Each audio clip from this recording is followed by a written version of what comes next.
Что последует за встречей глав Беларуси и Абхазии? В каких направлениях и сферах возможно сотрудничество? Какие цели и задачи внешнеполитического курса республик могут перекликаться? Эти и многие другие вопросы стали важным составляющим встречи в формате онлайн. Видеомост Сухум-Минск организовало международное информационное агентство «Спутник». Участниками встречи со стороны Беларуси стали представители Палаты Национального собрания, политики и общественные деятели, представители организаций ветеранов боевых действий и бессмертного полка. Рассматривать развитие отношений двух республик в отрыве от внешнеполитической обстановки в регионе невозможно, поэтому, как отметил руководитель Центра социально-экономических исследований Олег Домения, нужно исходить из объединяющих нас интересов.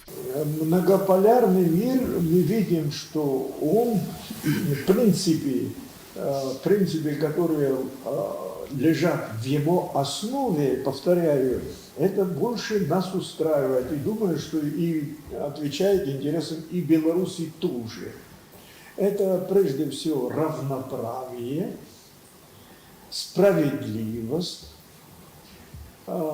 признание равными неравных государств и стран, фактически неравных.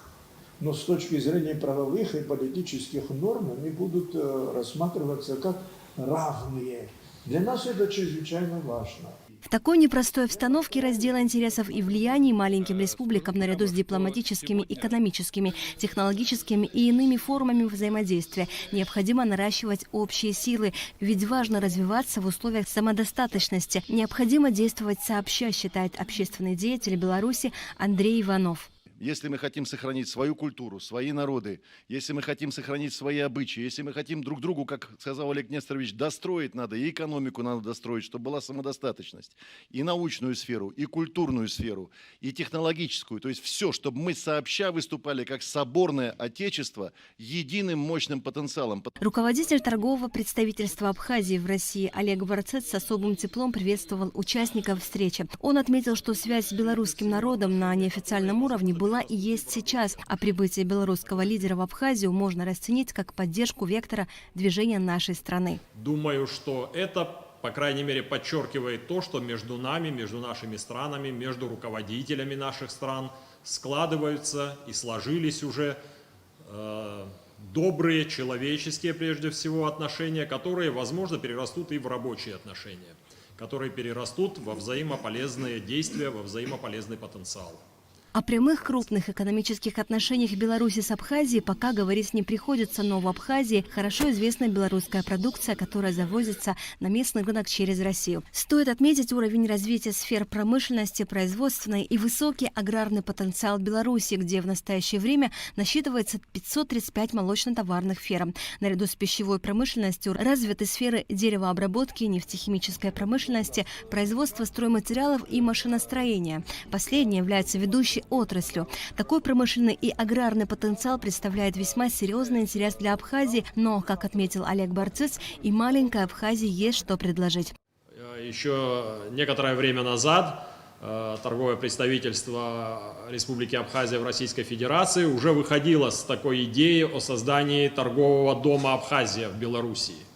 Мы и тогда не говорили о политических процессах, о взаимодействии на уровне политического руководства, но мы говорили о том, что экономическое взаимодействие может создать питательную среду, что называется, для последующих более тесных отношений. Говоря в контексте экономических возможностей Абхазии, замминистра иностранных дел Ираклий Тужба напомнил важный исторический факт. Когда в 1996 году Совет СНГ принял меры по урегулированию конфликта в Абхазии, согласно принятому документу, вводилась всесторонняя блокада. Примечателен тот факт, что тогда Александр Лукашенко проявил нейтралитет. На этом фоне, конечно, для нас таким позитивным сигналом было то, что вот две страны, на тот момент в СНГ входило 12 стран, и вот две страны из этих 12 стран, это Белоруссия и Туркменистан, отказались участвовать в этом решении и не поддержали этот документ. Политика сегодняшних дней не сильно отличается от той, что была в 90-е, говорит депутат Национального собрания Республики Беларусь Олег Чесалов. Проходят годы, Беларусь сама оказывается под санкциями. И мы до сих пор живем под санкциями. Они практически всю историю нашей независимой Республики Беларусь. Абхазия тоже прошла очень тяжелые времена, вот как сказали коллеги, когда люди не могли практически передвигаться, свободы передвижения не было, экономически было зажато, но они выжили, развиваются, и у них есть свои партнеры, стратегические партнеры. Ни для кого не секрет, что Либерально-демократическая партия Беларуси, она в большей части состоит из предпринимателей. Мы готовы выезжать в Абхазию уже сейчас, ехать туда и искать экономических партнеров.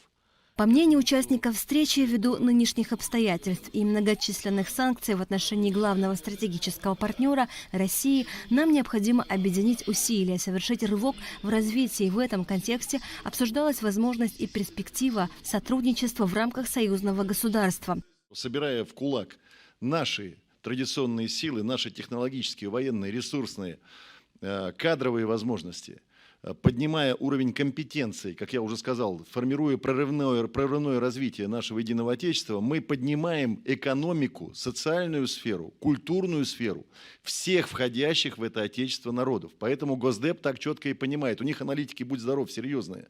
Они знают, что нас надо делить, нас надо разделить границами, разделить нас на разные малые национальные образования, а потом создать такие условия в формате либерально-буржуазной экономики, когда мы еще будем друг с другом конкурировать. Пора это заканчивать. Поэтому союз трех я хотел бы дополнить. Я вижу как союз 15+. Никуда не деться. Больше 15 республик. И сегодня объективно мы видим, что ближайшие страны европейские, страны Востока, они сегодня выражают свое желание быть с нами в союзе через рост ШОС, через рост БРИКС. И это, собственно говоря, объективные процессы, то, что борьба концепций, которая шла тысячелетия на планете Земля, и о которой сказал Олег Несторович, о том, что мы сегодня видим откровенное расчеловечивание со стороны Запада, это концепция западной матрицы, расчеловечивание входящих в жизнь поколений, мы должны этому совместно противопоставить концепцию вочеловечивания. Видеомост Минск-Сочи длился более часа. За это время обсудили многое. Историю республик, путь развития, самое главное – перспективы сотрудничества. Участники онлайн-встречи уверены, что за дипломатическими шагами должны последовать те, что позволят республикам успешно взаимодействовать и развиваться. Асида Малия, Константин Парулу, Абхазское телевидение.